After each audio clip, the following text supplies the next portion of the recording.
And the reason this is recorded is because I always like to have evidence of who participated and who didn't. And also because if you miss a class and you really like my class, you can always go watch it on YouTube. And number 5, most of the time your assignments have a deadline. This first one does not have a deadline, but a lot of times they do.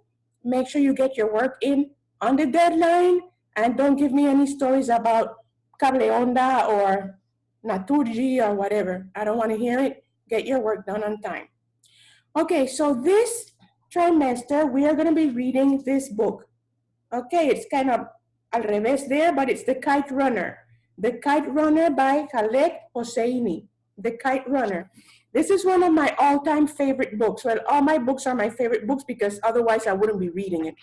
But this is one of my favorite books. I've read it like 10 times already. And because it brings up a whole lot of different issues. Also, the writer is really good. He is an Afghanistan. He was born in Kabul, Afghanistan. And he has written many other books, well, not many, but 2 other books that I also read, A Thousand Splendid Suns and The Mountains Echoed. Good books. The only thing is that he tends to be very sentimental, very sad, very moody, but his writing is really good. So this book brings up a lot of issues, so many issues I had to write them down. Make sure that you read the first 2 chapters. We're going to discuss the first 2 chapters in this class.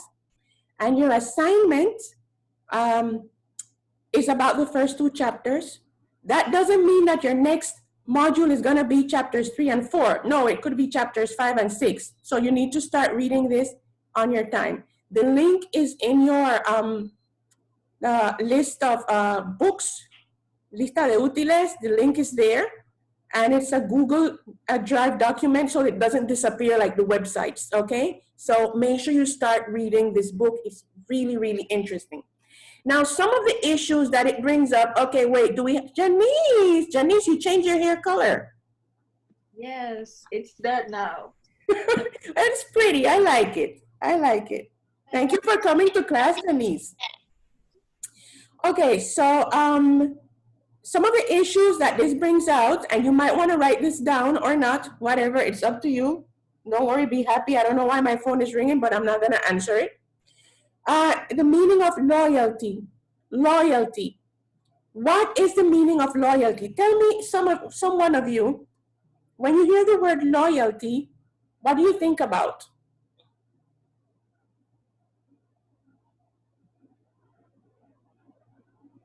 Not betraying the ones you love. Okay. Not betraying the ones you love. So how important is loyalty in friendship? Can you be friends with somebody who is not loyal? No? Some of you are going like this, no? So it's not possible to have a relationship, a friendship with a person who is not loyal. No, or yes. Or it depends.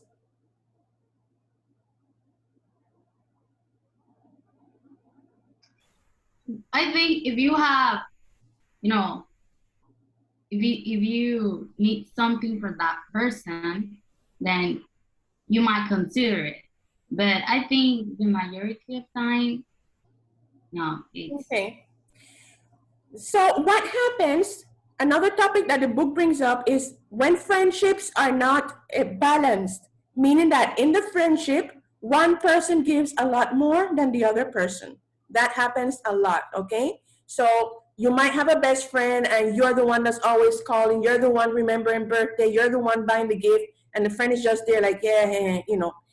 How do you keep that from happening? Because that doesn't feel good. If you have a friend and you're always the one that has to be, how are you? What's going on? Da, da, da, let's get together. How do you keep that balance in a relationship? Natalie Rodriguez, I can't see your face. So who wants to tell me, how do you keep that balance in a relationship? That's not only one-sided. One person is doing all the giving and the other person is doing all the receiving. It would be good to let him know or her. So, no, I mean, yes, but without shaming. I will let you know, but without shaming, you know, because we're friends. Have a peaceful friendship. Okay, so you think that if you speak to the person, it would help balance things out? That's what I think. It would. Would you, any of you people, remember you get a little number for participation, would any of you be in a friendship in which you are the one giving everything and the person is just like, bleh? Would you remain in that friendship?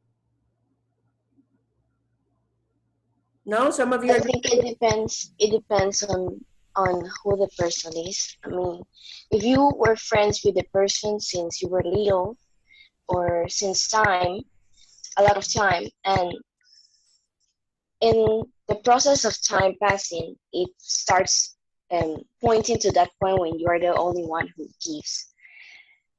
I mean, it's really like confusing because you don't know if it's worth it to continue the friendship with that happening or just to talk the person, sometimes knowing that maybe that won't change.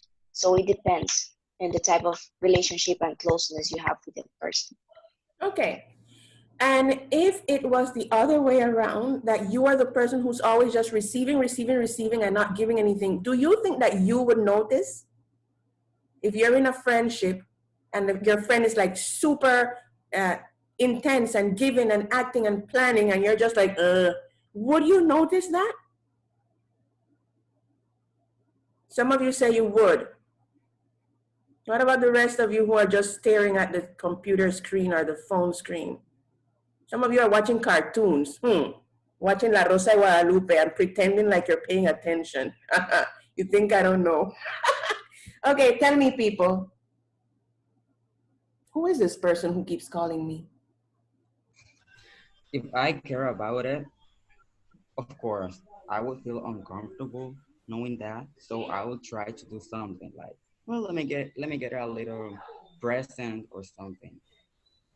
Okay. That's true. That's true. I have a problem with him too. I did not know that he felt guilt that I was giving a lot to him, and then he talked to me. I didn't notice that he was feeling bad because I was giving him, too much attention and it feels Okay. bad. Okay, that's good. So, is it important for you to have things in common with your friends? Or can you be friends with somebody who's like completely different to you? It's very important for establishing friendships. However, I think that with the passage of time, your interests can change. And let's say you're friends with someone at like 5 years ago, and now you're not the same person that you were before, but you can still be friends even though you don't have as much things in common. Okay. So, even though you might change, what you're saying, Moises, is that even though you might change, you might still value the friendship because when it started, you had things in common. Okay, now that's really interesting because sometimes people have this feeling like, well, we met in kindergarten and we have to be friends until we are 60 or 70 years old. And that's not necessarily true. But if that happens, that's wonderful. But because it's not true, because people grow up, people change, people become different. They have different tastes, they have different expectations. So it's perfectly okay that the friends that you made in first grade might not be your friends when you're in 11th grade. That's normal. It doesn't mean you're a bad person. Now, let's talk about love for country. Now, all of these are topics brought up in the book, in the first two chapters, but they're also explored throughout the book. Love for country. Now, you might know that some people from certain countries are a lot more nationalistic than other people in other countries. For instance, how many, no, that's not a question you can answer. Have you ever seen a negative video about Japan?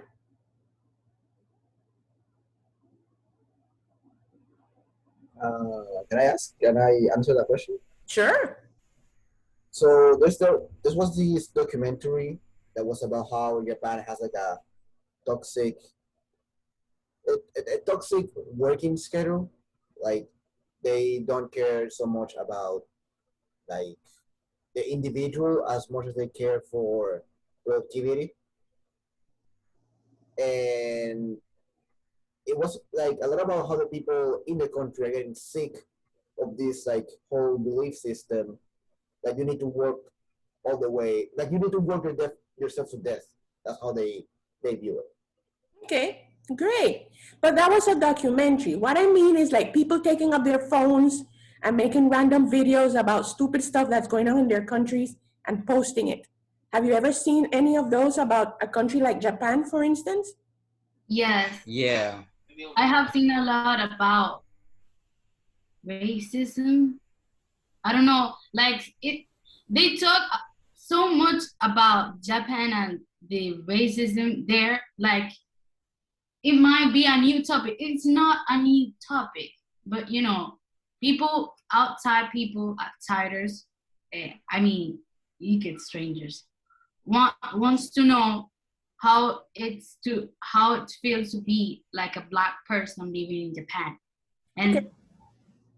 wow. So in comparison to the amount of videos that you've watched about horrible things happening in Japan, let's talk about videos that you've seen of horrible things happening in another country like Panama.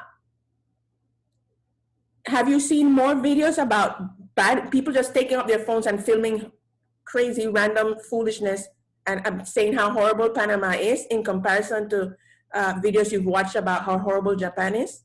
Which one have you seen more? And not because you live in Panama means you see more Panamanian videos, no. So which one have you seen more? Which country do you think people are most likely to whip out their phones, film some random foolishness on the street and say, ¿Hasta cuándo en Panamá? Ya no aguanto, no se aguanta esto, ¿qué es esto? Which one is more possible that's gonna happen? Panama or Japan? Am I speaking Greek? Because sometimes I just start speaking Greek and then nobody understands what I'm saying. Come on, people, talk to me.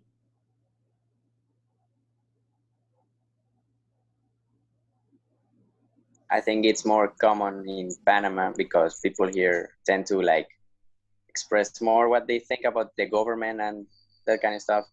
They're always complaining about something like, oh, the government is stealing from the people. And yeah, it's true. But I don't know if in Japan they have that culture of complaining so much. I don't know. Okay, that's a great answer. Okay, so which of the two cultures, and I just, randomly chose Japan. I could have chosen any other country. Which of the two cultures, this one that we know and another one that we might have visited but we don't really know that well, would more be protective of their dirty little secrets? Panamanian culture or the Japanese culture? Japanese culture. Why is that? Why do you think that is? I think we are not scared to show it and speak what we're feeling.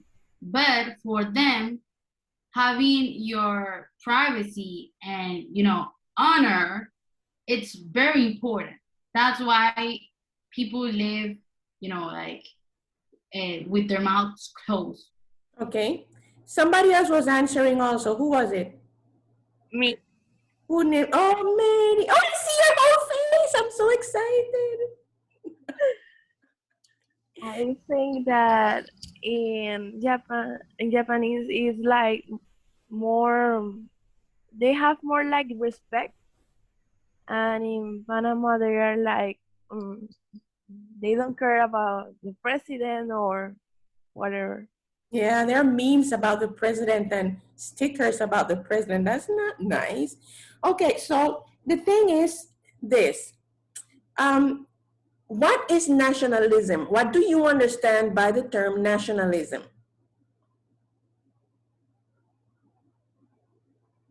Is nationalism a love for your country? Those of you who are silent, what's this about?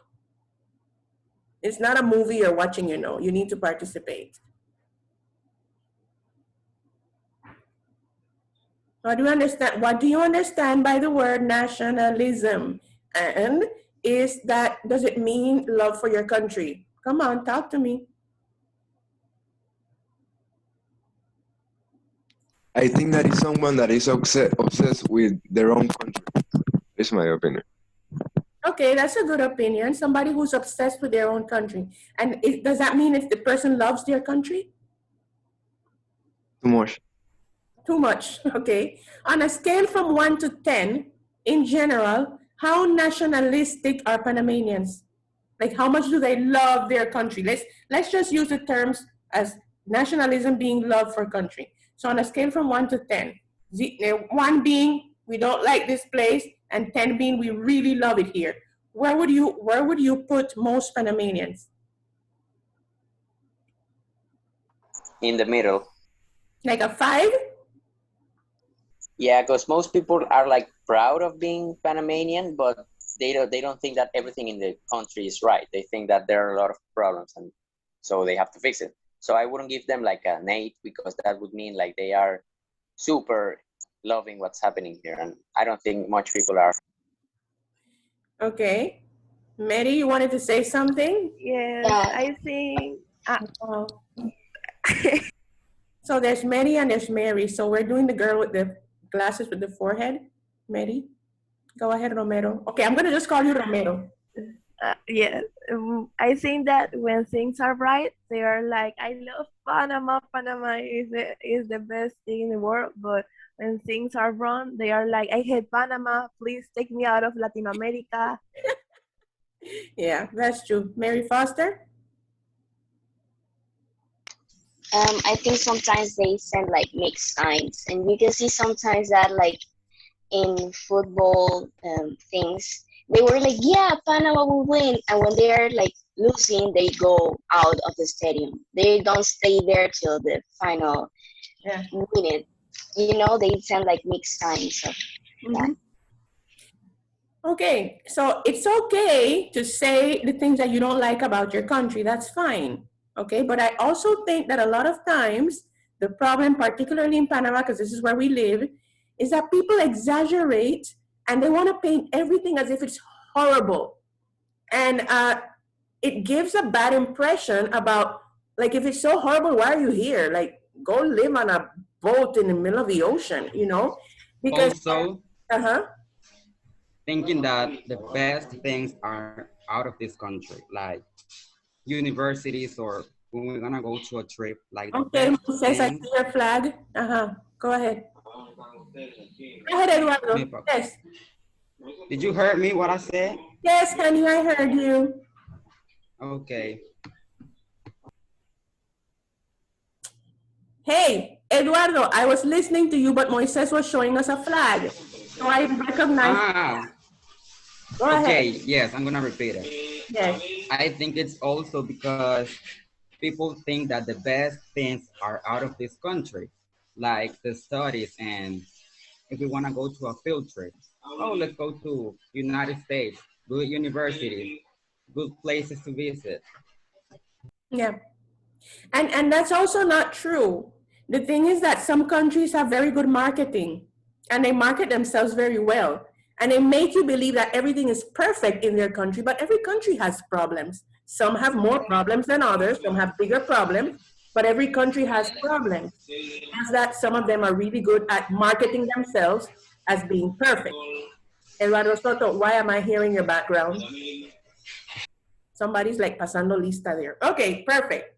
Another issue that comes, and the reason why this whole love for country comes up is because as you read the book, you're going to realize that Afghans are very nationalistic. They really love their country to the point that they would stay there and die if they had to, which is something that is admirable, but it's something that we as Panamanians don't really have, that deep love for country. We love the place and we defend it and all of it, but not to the extent of some of the stories that you're going to read in this book. The next issue that comes up is the contrast between how the rich live and how their servants live. Now, in the book, it mentions, it starts by describing the home where the narrator, the person who's narrating the book, grew up. His name is Amir, as a matter of fact. And he, and he was a rich kid, okay? He was a rich kid. And so he describes his house with all this luxury you know, all these beautiful, the tapestry, the rugs, the lights, blah, blah, blah. And then he describes the house of his best friend who lived in his backyard and whose father was his servant. And he describes his best friend's house as a little house made of mud where they didn't even have electricity, and they just had two beds, a little chair, and a little table. That's it. And that's an important issue that is brought up because I think, you know, having riches is wonderful, but if you're going to have your servants living like that, then something's wrong. Okay, there doesn't have to be such a huge distinction between the rich person and the servant. I think something is wrong. What do you think? Do you think it's okay for you to live in a beautiful house and then your servant lives in the back in a little house made of mud or plywood or plastic? What do you think of that?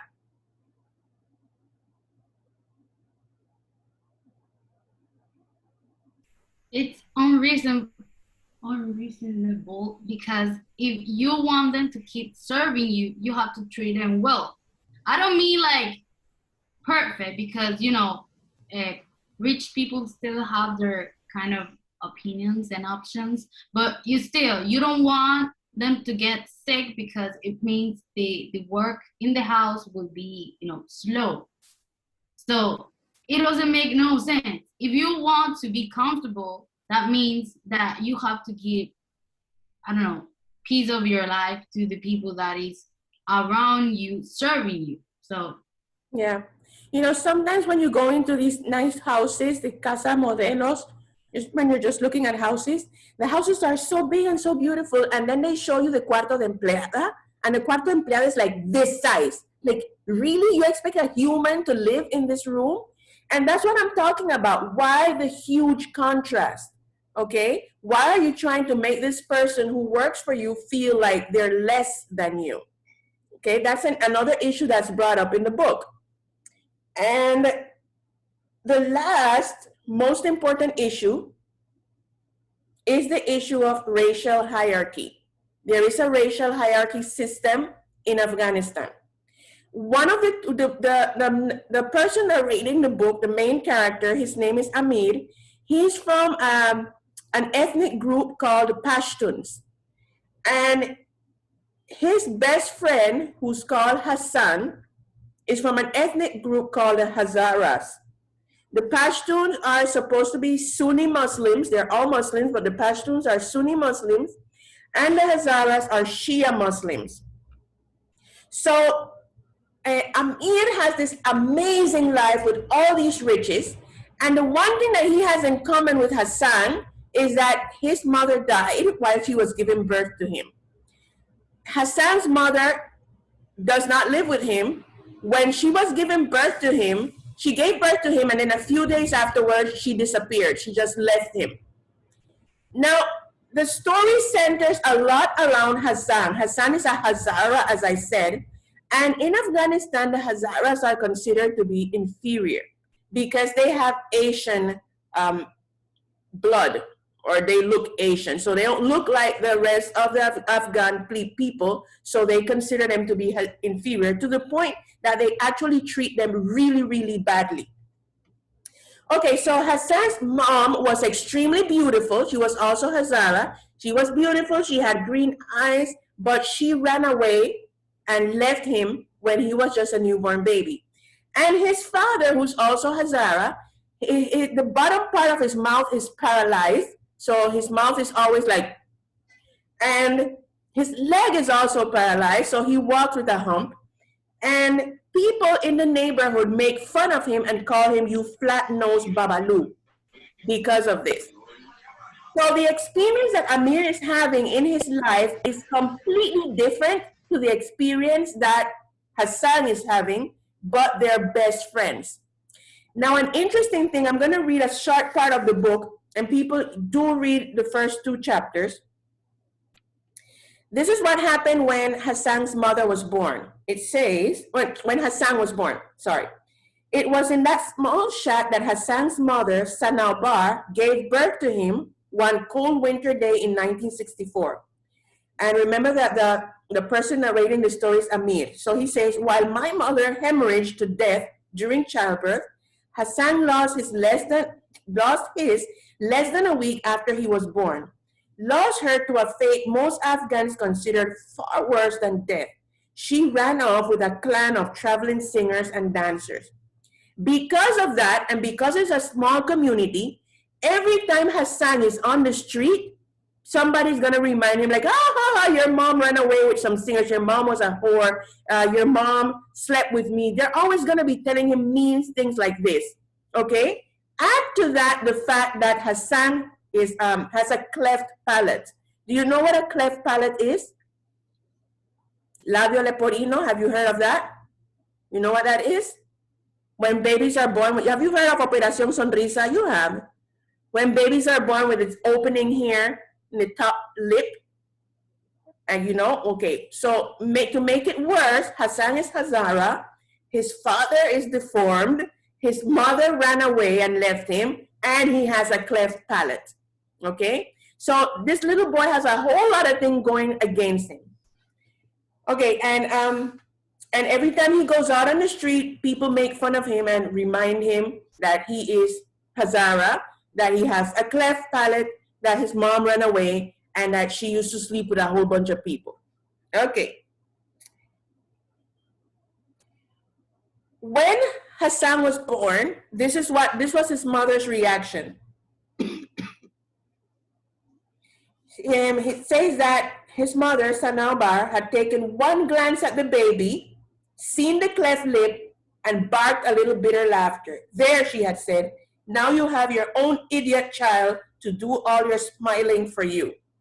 That's what she told Hassan's father. Okay, why is this important? Because throughout the book, you're gonna realize that because of his ethnic background, the perspective of life that Hassan has is completely different to the perspective that Amir has. And the last part of the book I want to share with you before we continue, because I have 2 more questions for you. Since both of their mothers died, well, one of the mothers died and the other one ran away, they had to hire a person to breastfeed them. That's normal, okay? Because in some cultures, breastfeeding a baby is extremely important. And so when the mother cannot breastfeed, you pay somebody to breastfeed your baby. Weird stuff, but it happens.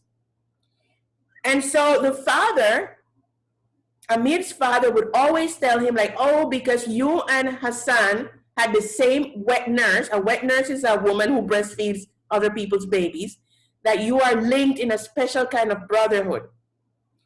It says, Hassan and I, Amir, fed from the same breast. We took our first steps on the same lawn in the same yard, and under the same roof, we spoke our first words. This is the interesting part. Amir's first word was Baba. Baba means daddy or papa. And Hassan's first word was Amir. Let's discuss this. According to the writer of the book, that was the foundation of what happened. The very fact that Hassan's first word was Amir. Okay, let's make some predictions. What do you think is going to happen to Hassan? After all the stuff I've told you, what's going to happen in Hassan's life in comparison to Amir's life?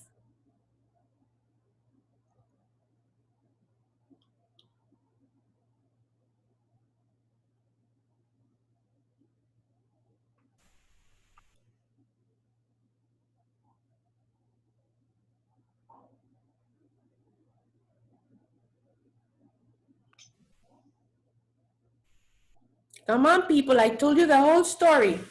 I told you that Hassan is Hazara. He has a cleft palate. His dad is deformed, walks kind of like dragging one leg. And his father can't smile because his face is paralyzed. His father is a servant. They live in a little mud hut in the back of some rich people's yard. That's Hassan's life, and he is Hazara, so he's considered inferior. What kind of life do you think he's gonna have?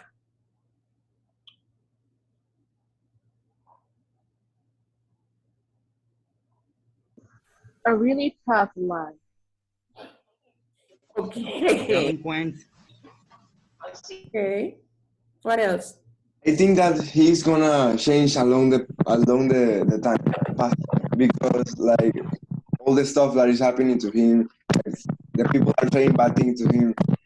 I think that for someone that doesn't have like a example of parents or mother, it's gonna be difficult to deal with that because they don't have someone to like to talk. But he has Amir, but someone like a parent, but to talk. That is like I am trying to say. Okay, perfect. Who else?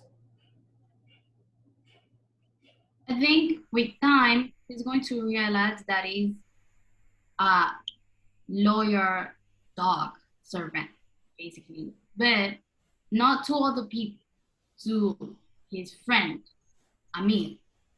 But then he's going to find out that the way that he's been living and he's living, it's not right for him and it's unfair, basically, because you still live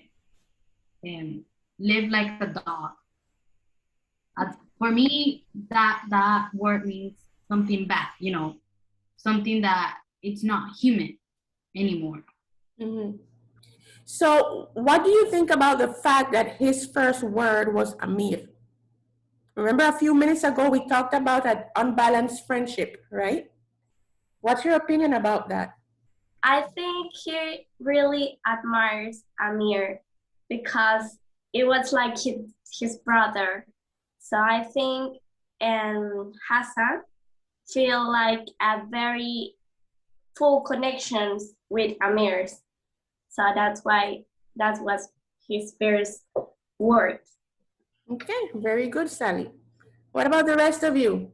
His first word was Amir. What does that tell you?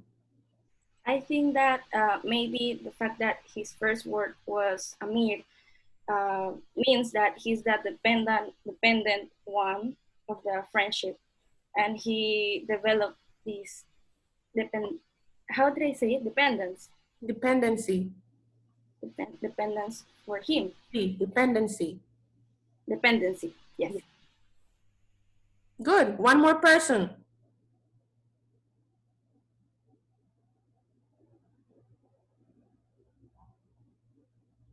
But does it tell you that his first word was Amir?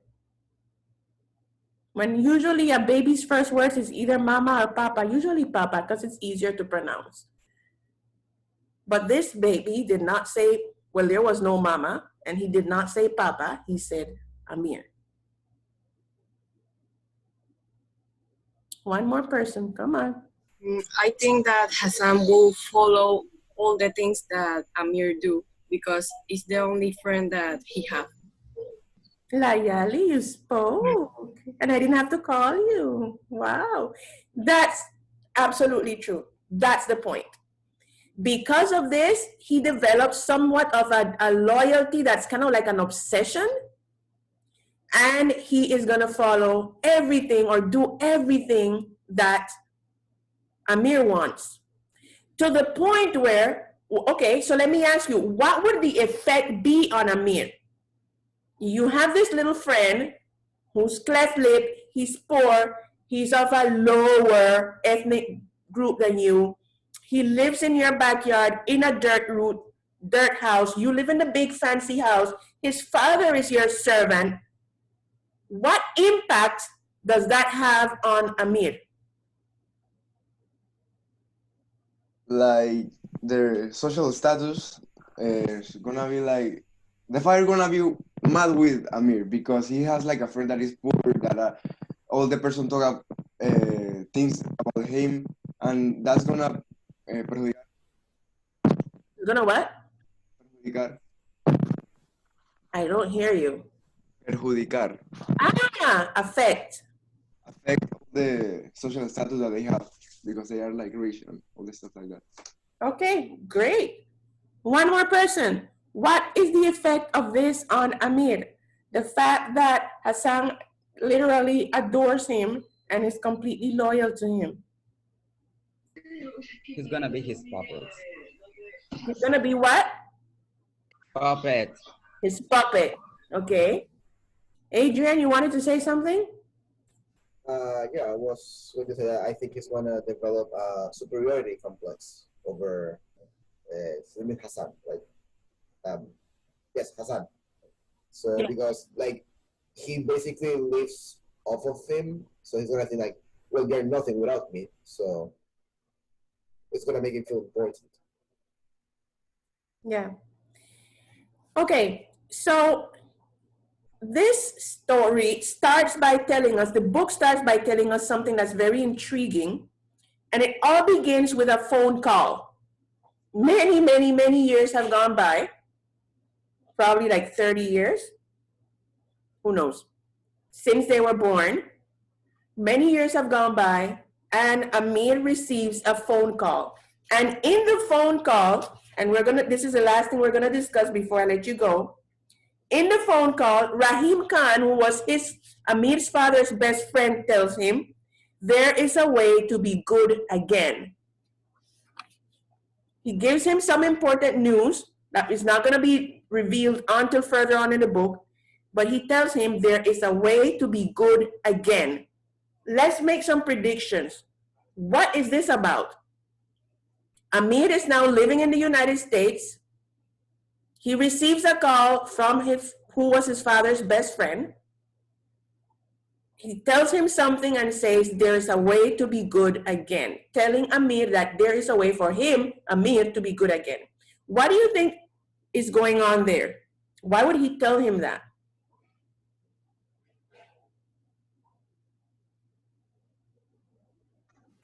He did something. Yep. And that's why he ran away. Good. Something like what? It doesn't matter if you're wrong, there's no right or wrong answer. Remember, this is English. This is for you to talk and analyze. Maybe he did something to Hassan. That's why he remembered that story. Mm-hmm. What else? He betrayed his best friend. It's betrayed, right? Yep. Remember, I told you this story is about loyalty and the balance between friendship. So yes, there has to be some betrayal. Who wants to go a step further and close this off by telling me what you think would be like a huge betrayal that Amir would do to affect Hassan? Send his father to jail. Okay, that's a good one. Or him. Send him to jail? They got in this kind of problem that it might involve the police, and then he was like afraid to stand by, and then lo dejó por ahí tirado like, it's your fault, I'm gone. Okay, very, very creative. Now, people, you have to remember that during the 70s and the 80s and the 90s, Afghanistan was at war, okay? And a lot of people had to leave Afghanistan. Those who didn't leave accepted, the government took away everything from them, so they went into a life of poverty, and some of them were killed. So war has been going on in Afghanistan for a long time, and people have just spread out. Not all of them ended up in the States. Some went to other neighboring countries. So most of this story is going to take place during a time where there's some type of political turmoil or uproar. Okay, so that's very important to bear in mind. Okay, so in essence, this is the book that we're dealing with, The Kite Runner. The link is in your lista de útiles. Go find the link. Start reading the book. We just covered chapters 1 and 2. Your assignment is based on chapters 1 and 2, but your next assignment might be based on chapter 6 or whatever, because you're supposed to be reading and advancing. Your assignment is to send me an audio recording. I think it says 30 seconds, or I don't remember if it says a time. But people, Pronunciation is extremely important. At this stage, you cannot be telling me about think and number 3.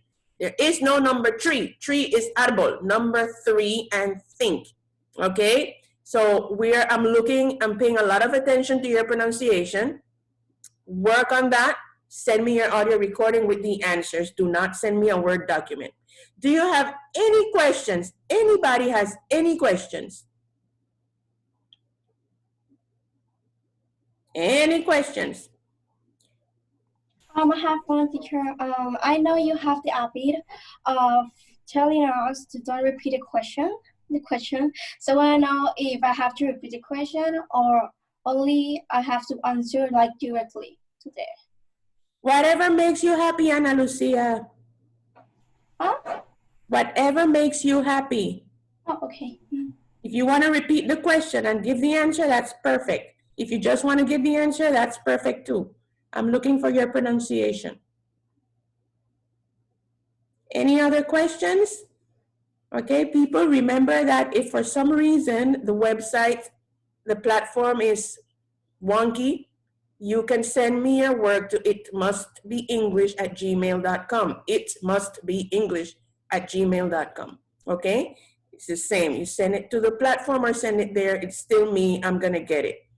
Make sure you send your work on time. I don't think I put a specific date on this one, but that doesn't mean you're going to send it midnight on the last day. Send it on time.